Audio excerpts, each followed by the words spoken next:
परम कृपा हमारे मध्य में आज श्री रामेश्वर भगवान की जो कथा भाव से सेवा कर रहे हैं और श्री व्रजधाम से पधारे हैं हमारे अग्रज भ्राता स्वरूप पूज्य श्री अभिषेक कृष्ण शास्त्री जी पधारे हैं। आपको बारंबार प्रणाम है। आप श्री 2 सत्र में कथा सुना रहे हैं सुबह और शाम, उसके बीच में समय मिला तो आप आज कथा में पधारे। हमको तो कथा कहने में इतना आनंद हो रहा है कि 1 बजे तक का समय है पर 1:30 बज रहे हैं। हमारा तो मन ही नहीं हो रहा कथा विश्राम करने, ना हमको भूख लग रही, ना हमको नींद आ रही, ना हमको इतना आनंद आ रहा है। हम पूरे दिन तो पढ़ते हैं, पूरी रात पढ़ते हैं, ऊपर दिन में कथा सुनाते हैं, क्योंकि राम कथा हमारा ये कहना उचित नहीं कि राम कथा हमारा विषय नहीं। भारत में जन्म लेने वाले हर व्यक्ति का अधिकार है मानस जी, उसको पढ़ना चाहिए, जीवन में उतारना चाहिए। तो मानो ऐसा लगता है कि मानस जी के संस्पर्श में जब से आए हैं तो ऐसा लगता है कि आत्मा को परमात्मा मिल रहा है, इसलिए ना भूख लग रही है, ना प्यास, ना निद्रा, ना कुछ, खूब आनंद आ रहा है हमको। यद्यपि हम इतने शुद्धि वक्ता नहीं है और ना कभी बन पाएंगे मानस जी के, लेकिन हमको फिर भी सुख मिल रहा है। एक तो गायन खूब गा गा करके जो चौपाइयाँ सुनाते हैं ना, आनंद आता है, ऐसा लगता है कि दृश्य हमारे सामने दिख रहा है। वो तो भागवत जी में भी लगता है, पर यहाँ क्योंकि कभी कभी राम कथा कहने का अवसर मिलता है तो बहुत ज्यादा अनुभव होता है।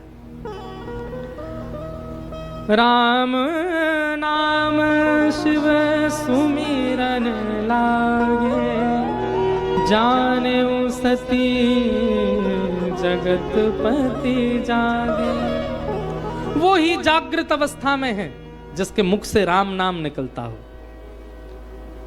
जो राम उच्चारण नहीं करता, जो राम उद्धृत नहीं करता, वो जीवित अवस्था में है ही नहीं है।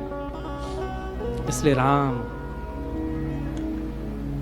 हमें लगता है हम जीवित हैं, हमें लगता है 8 अरब कितनी जनसंख्या बताई जाती है पूरे विश्व की, पर वास्तव में देखा जाए तो जीवित हनुमान जी हैं। इसलिए उनको चिरजीवी कहा जाता है। वो चिरजीवी क्यों है, वो चिरंजीवी क्यों है? क्योंकि राम उच्चारण करते हैं, राम राम बोलते हैं। जीवित हम नहीं है, हमें जड़ भाव में दिखने वाले रामेश्वर जीवित हैं। क्यों? उन पर जल डालने पर उनको कंपन का भी अनुभव नहीं होता। क्यों? क्योंकि इतने लीन हो चुके हैं राम नाम में। वही जागृत है जो राम कहे। और देखो कितनी बातें जुड़ती चली जाती हैं। बालकन नेक शांत कर लियो माताओं, ये नेक नेक देख लियो, नेक है जाए बस, परम विश्राम कर ही रहे। कितनी छोटी छोटी बातें यहां पर सीखने को मिल रही हैं। जागृत वही है जो राम नाम कहता है, एक बात। दूसरी बात यहां कहते हैं कि जाने सती जगतपति जागे। अब महादेव जगे हैं, हम जगते ही क्या करते हैं? जगते ही चाय पी रहे हैं, जगते ही हमारे दुनिया भर के कर्म हैं, पर महादेव जगते ही क्या कर रहे हैं? लगे कहन हरि कथा रसाला। उठते ही महादेव कथा सुनाने लग गए। कोई संसारी चर्चा नहीं, कोई व्यवहार की बातें नहीं, किसी प्रकार का कोई विषय नहीं, सीधे ही हरि कथा। हरि कथा का मतलब क्या है? मतलब ये नहीं है कि उठते ही बोलने लग जाओ, सुखदेव जी बोले हे राजन, नहीं। हरि कथा का मतलब होता है हरि प्रिय चर्चा। उठते ही वो चर्चा आपके मुख से प्रकट होने लग जाए, वो चर्चा आपके मुख से प्रारंभ हो जाए जिससे हरि प्रिय लगे और हरि प्रिय प्रिय लगने लग जाए, हरि जन प्रिय लगने लग जाए, वो कथा उठते ही। और जिस समय, अब देखो, अब एक बात हम कहें, आज राम विवाह तो महादेव का विवाह तो नहीं कर पाएंगे हमको जल्दी जल्दी नहीं करना, आराम आराम से करेंगे। अब एक बात यहां सुनिए, लगे कहन हरि कथा रसाला। सती जी से जो अपराध बना हुआ था, जिस अपराध के कारण उनसे अपराध पे अपराध, अपराध पे अपराध होते जा रहे थे, उसके बाद महादेव ने उनको हृदय से त्याग दिया। तत्पश्चात महादेव समाधिस्थ हो गए। समाधि से उठते ही महादेव ने विचार किया कि अब एक बार और प्रयास करूं कथा सुना करके सती को संभालने का। बहुत वर्ष हो गए, अब शायद जो बने हुए अपराध हैं वो सब नष्ट हो जाएं। परंतु एक बात याद रखिएगा, ठाकुर जी की सेवा में आपसे कोई अपराध हो जाए उसमें क्षमा प्राप्त हो जाती है, पर कथा के प्रति, वक्ता के प्रति, सत्संग के प्रति जब आपसे अपराध बनता है ना, तो वो अपराध, उसका फिर एक ही निवारण है, क्या? देह त्याग। फिर तो जन्म ही दूसरा लेना पड़ेगा, फिर उससे बचने का कोई और उपाय नहीं है। और उसका प्रमाण यहां पर यह दिखा कि महादेव ने जब पुनः कथा सुनाना, इतने वर्ष बाद सती के उस क्रिया के बाद अब पुनः कथा सुनाने का जब प्रयास किया, अब महादेव तो चाहते हैं कि मैं कथा सुनाऊं, पर सती के द्वारा बने हुए पूर्व के अपराधों के कारण अब प्रकृति ऐसी योजना बना रही है कि सती कथा सुनी नहीं पाएगी। लगे कहन हरि कथा रसाला, और उसी समय दक्ष प्रजेश बहेते ही काला। उसी समय दक्ष प्रजापति बना दिए गए, प्रजापतियों के शीर्ष बना दिए गए, मुखिया बना दिए गए। अब सती तो यहां कथा सुनने के लिए बैठी हैं, महादेव कथा सुना रहे हैं, महादेव चाह रहे हैं एक प्रयास करके सती को फिर से भक्ति पथ पर लाया जाए, परंतु अब पूर्व के अपराध के कारण प्रकृति ऐसी योजना बना रही है कि सती कथा सुन नहीं पाएंगी। इसलिए कथा एक बार भी मिल जाए तो ससम्मान सुन लीजिए, कथा एक बार भी जीवन में आ जाए नेत्र खोल करके सुन लीजिए, कथा एक बार भी जीवन में आ जाए तो जागृत अवस्था में बैठ के सुन लीजिए, क्योंकि एक बार कथा मिलने पर आप उसके प्रति यदि अपराध बना देते हैं तो फिर प्रकृति बाद में ऐसा प्रयास करेगी कि आप कथा सुन ही नहीं पाओ। वो सती के साथ हो रहा है यहां पर। यहां दक्ष प्रजापति जैसे ही प्रजापतियों के मुखिया बने, अति अभिमान हृदय तब आवा। जब विशेष अधिकार दक्ष को प्राप्त हुआ, अभिमान चित्त में आ गया। और इसकी अगली पंक्ति तो लिखने योग्य है, क्या? नहीं को अस जन्मा जग माही, प्रभुता पाई जाहि मद नाही।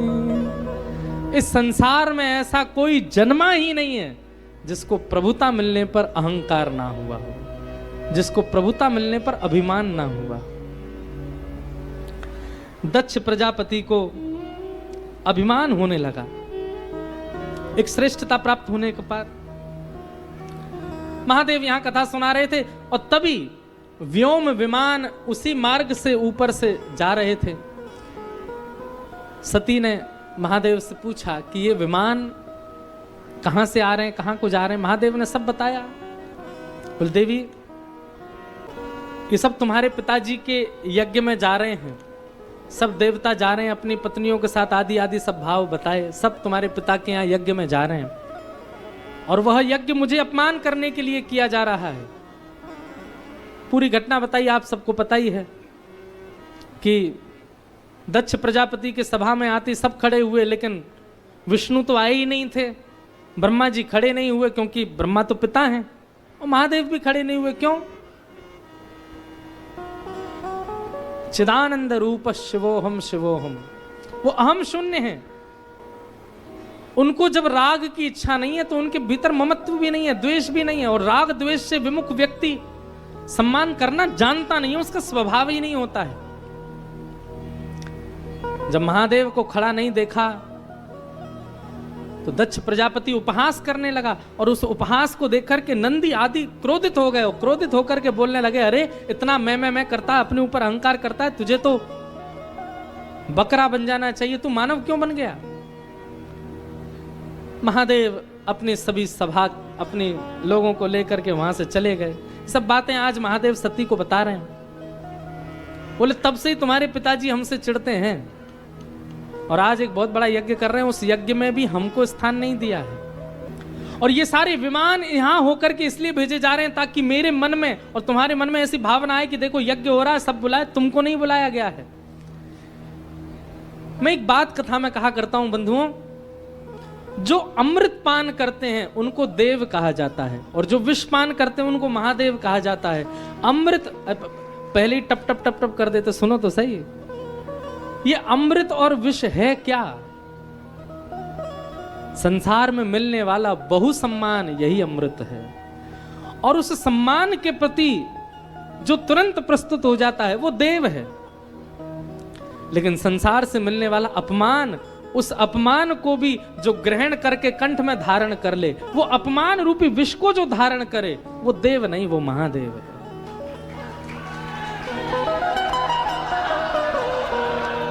ये महादेव है। उनको सम्मान की अति इच्छा नहीं, लेकिन सती बोली यद्यपि मित्र प्रभु पित गुरु गेहा, जाइए बिनु बोले हूं न संदेहा। पिता के घर, मित्र के घर, गुरु के घर निमंत्रण की आवश्यकता नहीं होनी चाहिए, ऐसे ही चले जाना चाहिए। दक्ष हमारे पिता हैं, हम क्यों नहीं जा सकते? भगवान बोले देखो, पिता के घर, गुरु के घर, मित्र के घर बिना निमंत्रण के जाना चाहिए, पर याद रहे आपको पता है कि आपके पहुंचने से वहां कलेश हो जाएगा तो नहीं जाना चाहिए।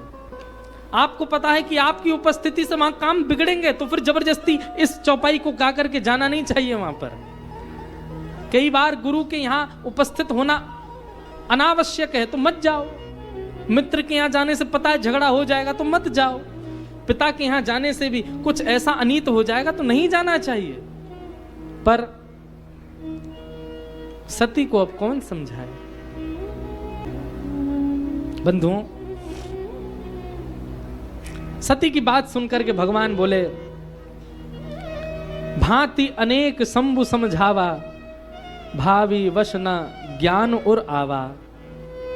भाव के वश कोई ज्ञान आता नहीं है चित्त में। महादेव ने खूब समझाया, लेकिन सती बोली नहीं, मैं जाऊंगी, मैं जाकर के पिता को समझाऊंगी, क्या पता मेरी बात सुनकर के वे आपके प्रति आनंदित हो जाएं, शायद सुलह हो जाए। महादेव सब जानते हैं कि अब बात बनने वाली नहीं है और सती को भी समझाने से कोई काम बनेगा नहीं। महादेव ने स्वयं ही सती जी के सारे कपड़े आदि लिए, गणों को कहा आप संग जाओ सती के, आप जाओ, मैं यही हूं। बंधु, अब एक बात कह के हम कथा विश्राम करेंगे। अभी हम थोड़ी देर पहले एक बात सुन रहे थे कि कीन कवन पन कहु कृपाला, सत्य धाम प्रभु दीन दयाला। महादेव ने जब अपने मन से त्याग किया सती का, उस समय आकाशवाणी हुई और आकाशवाणी के द्वारा सब कहने लगे, देवता आदि सब कहने लगे, बोले आपका ये सत्य धर्म, ये सत्य व्रत अति प्रिय है। आपकी सत्य निष्ठा की वाहवाही देवता कर रहे हैं। ऐसा कौन सा सत्य व्रत आपने धारण किया, या ऐसी कौन सी क्रिया आपने मन ही मन कर ली जिससे देवता इतने प्रसन्न हो रहे हैं? ये संपूर्ण सती चरित्र जो हम सुन रहे थे, ये सब पूर्व से ही नियोजित था और सती के द्वारा ही नियोजित था। एक कथा बड़ी प्रसिद्ध आती है कि भगवान श्रीमन नारायण सहस्त्र कमल अर्चन कर रहे थे महादेव को, 1000 कमल चढ़ा रहे थे।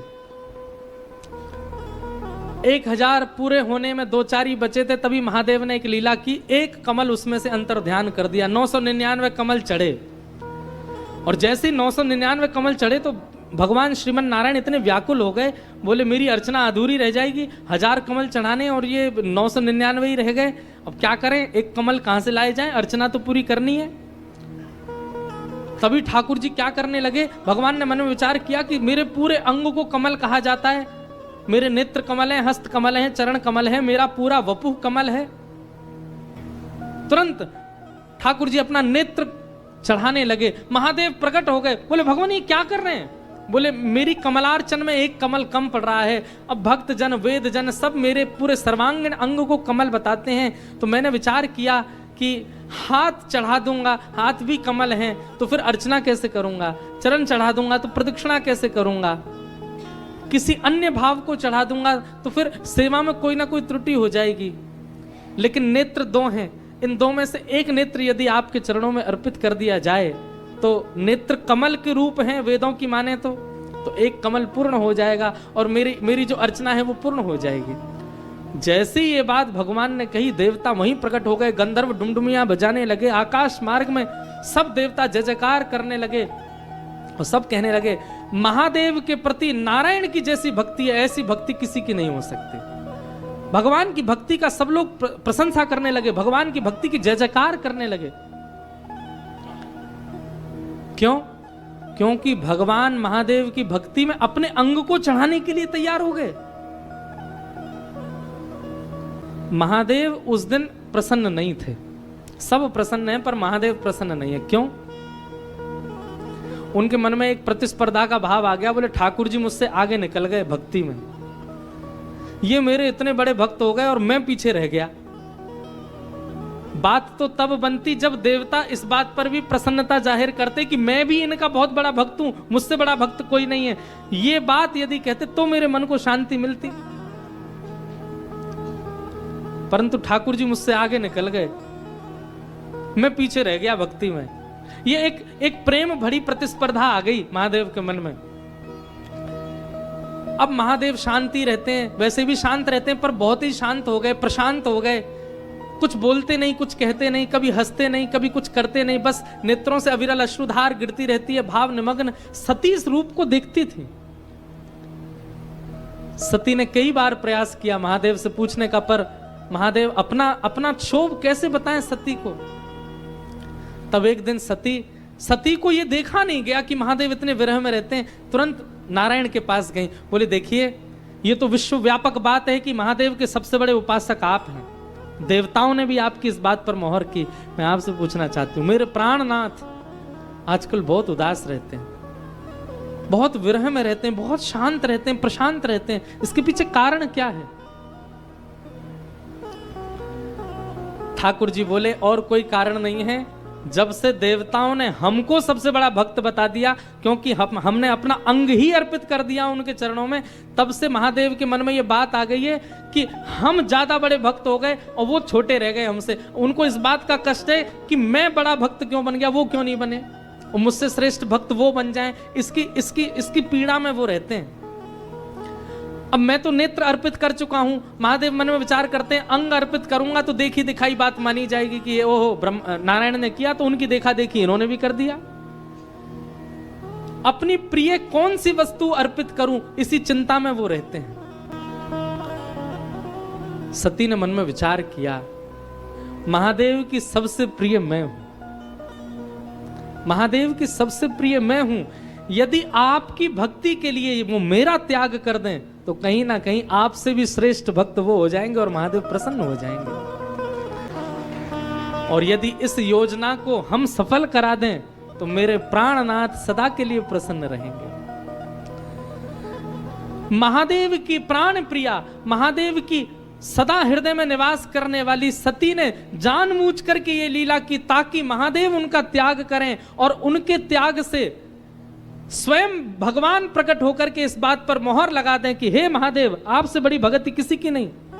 चलत गगन भय गिरा सुहाई, जय महेश भली भगति दृढ़ाई। जिस समय सती ने ये सारी लीला की और इस सारी लीलाओं को देख करके राम जी की परीक्षा लेने के बाद जब लौट करके आई, महादेव ने जैसे ही हृदय से त्याग किया सती का, तुरंत आकाशवाणी हो गई, जय हो महादेव, आपकी भक्ति की जय हो, आप जैसी भक्ति किसी की नहीं है। क्यों? क्योंकि आपने अत्यंत, बोले आपसे पहले टॉप 1 लेवल पर साक्षात नारायण चल रहे थे, क्योंकि उन्होंने अपने अंग का त्याग किया अपने इष्ट के लिए। परंतु आज ठाकुर जी को भी एक कदम नीचे छोड़ करके आप उनसे भी ऊपर निकल गए। क्यों? आपने तो अपनी प्राण प्यारी सती का त्याग कर दिया ठाकुर जी की भक्ति के लिए। और ये महादेव ने किया नहीं है, सती ने करवाया है ताकि महादेव प्रसन्न हो जाए। तो संपूर्ण सती जो यहां पर लीला हुई है ये केवल महादेव की प्रसन्नता के लिए सती ने किया। बोलो नमः पार्वती पतये हर हर महादेव। ऐसे महादेव को हम बारंबार प्रणाम करते हैं, वंदन करते हैं, सती मैया को प्रणाम करते हैं। बहुत सुंदर धारा चल रही है मानस जी की। हमको तो बहुत आनंद आ रहा है कहने सुनने में। हमारा तो मन ही नहीं होता कथा विश्राम करने का, हमारा मन ही नहीं हो रहा, भूख लगी नहीं रही, प्यास लगी नहीं रही, हमें तो ये चल रहा बस चलती रहे कथा, ऐसे सुनाते रहे। और हम सत्य बताएं, आज महादेव, कल तक हम राम जी की थोड़ी थोड़ी बात कर रहे थे तो ऐसा भाव आता था महादेव सामने बैठे हैं, पर आज महादेव की लीला सुना रहे थे तो ऐसा लगा साक्षात रघुनाथ जी सामने बैठे हैं, वही बैठ करके श्रवण कर रहे हैं। खूब आनंद मिल रहा है, खूब रस मिल रहा है। कोई त्रुटि बन नहीं हो तो हमें क्षमा करियो, लेकिन ये हम अपने लिए कह रहे हैं। स्वांत सुखाय तुलसी रघुनाथ, हम यहाँ रामेश्वरम में कथा आपके लिए कर ही नहीं रहे, हम अपने लिए कर रहे हैं, हम अपने आप को सुना रहे हैं, हमको बहुत सुख मिल रहा है। आज अभिषेक जी भी आए हैं कथा में, कथा को विश्राम देंगे और फिर आपके भी कुछ प्रवचनामृत श्रवण करके फिर मानस जी की आरती गा के कथा को विश्राम देंगे।